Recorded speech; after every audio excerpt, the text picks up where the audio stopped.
Content creator hero Alam আর তার স্ত্রী রিয়ামণি এ দুজনের সম্পর্ক যেন অনেকটা ইন্ডিয়ান সিরিয়াল নাটকের মতো।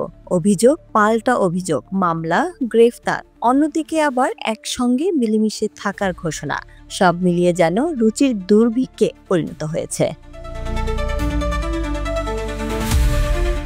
মূলত হিরো আলমের বাবার মৃত্যুর পর থেকেই এই দুজনের নাটকে ছয়লাভ সামাজিক মাধ্যম। একাধিকবার রিয়ামণির বিরুদ্ধে অভিযোগ তোলেন হিরো আলম। স্ত্রী রিয়ামণির বিরুদ্ধে থানায় মামলাও করেছিলেন তিনি। সেই মামলায় গ্রেফতারও করা হয় রিয়ামণিকে। তবে এর পরদিন জামিন পান রিয়ামণি। আবার দুইজন মিলে কক্সবাজারে উত্তাপও ছড়ান তারা।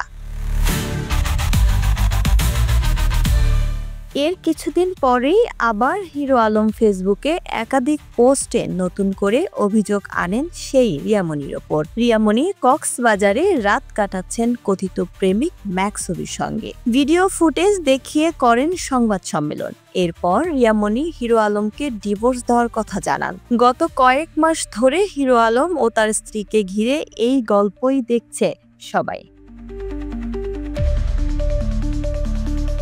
তবে এরই মধ্যে জানা গেল স্ত্রী রিয়ামণির খোঁজে হিরো আলম শ্বশুর বাড়িতে গিয়ে উঠেছেন।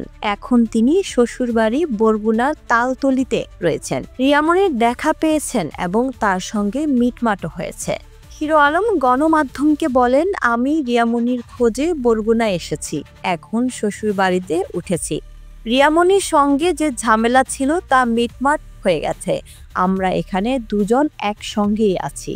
শ্বশুর বাড়ি যাচ্ছে মানে বউ এই জায়গা, আমি তো এটা ছেড়ে দিল আমার সাথে সংসার না করতো, তা কিন্তু এটাকে আসতো না, রাগ করে কিন্তু ঢাকে থাকতো। কি করলো নে, তুই যা তো আমার বাপে গেছে যা কিছু কর যায়, আমি কিন্তু তোর কাছে যাবো। সে সংসার করতে চায়, তার ফ্যামিলিতে চায়, সবাই বসে কথা বলছে, ঠিক আছে। নাটক হয়তো এখানেই শেষ নয়। রিয়ামণি এখনো নিজের অবস্থানে অনড়। তিনি বলেন, আমি তো হিরো আলমকে তালাক দিয়েছি। শুক্রবার সে বাড়িতে এসেছে। আমার বাবা চাচাদের সঙ্গে বসে আলোচনা করতে চায়। তারা যা সিদ্ধান্ত নেবে আমি সেটাই মেনে নেব। তবে তালাক দিয়েছি এটা সত্য। কারণ আর কত, এটা আমার কথা না, এটা দেশবাসীর কথা। রিসেন্টলি দেখেছেন যে আমি হিরো আলমকে ডিভোর্স করেছি, কিন্তু সে সেটা মানতে নারাজ। এখন কথা হচ্ছে এমন নাটক আর ঠিক কতদিন দেখতে হবে, এখন সেটি মুখ্য বিষয়। নাকি ভারতীয় সিরিয়ালের মতো চলতেই থাকবে, সেটি সময়ই বলে দিবে। লামিয়া তমা, দৈনিক নবদৃষ্টি, নিউজ ডেস্ক।